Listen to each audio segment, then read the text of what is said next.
Pakita ko lang sa inyo yung tip ha. Kasi ito nawala ng power to.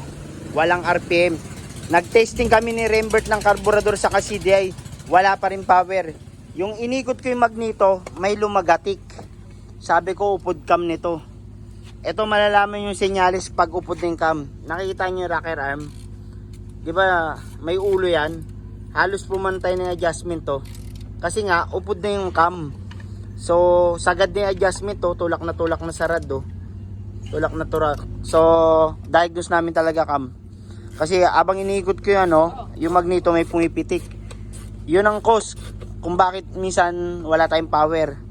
Mag-diagnose muna kayo sa karburador tas CDI. Pag walang pagbabago, cam na talaga. Ayan o.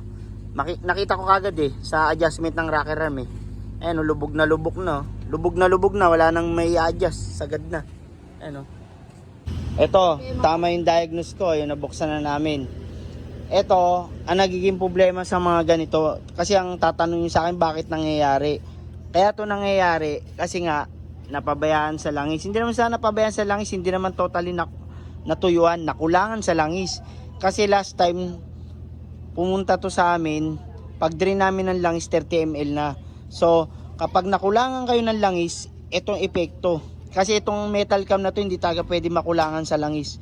Nakita niyo yung tama, ayan o. Halos pantay na Itong kabila may cone pa.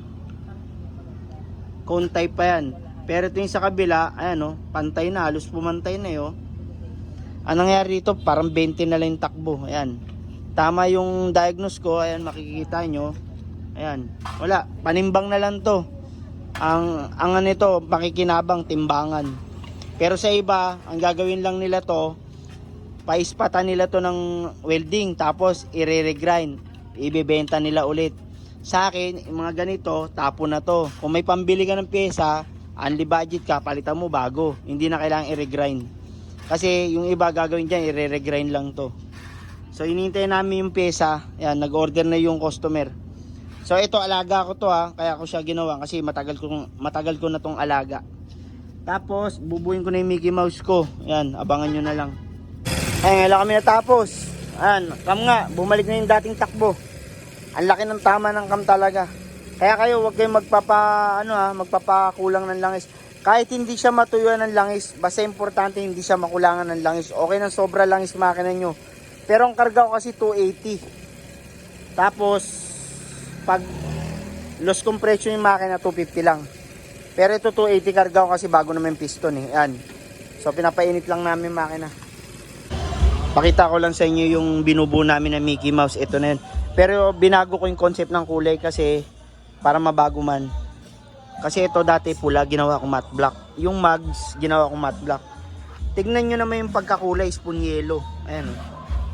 Ang angas, di ba? O bukas tapos na to. Ayan. Fully restore to. Ayan. Benta ko dito 35,000. Fully restore. Ito yung, kung nagkakamali kayo, ito yung binayay ni Rembert sa Tagaytay. Kasi binayay ko muna bago ko ni-restore. O, ito yung emblem ng Japan Ayan As ito yung picture ni Rembert. O, ayan Yung galing kami sa Tagaytay. Yan. So, ito na siya. Yan. Fully restore na.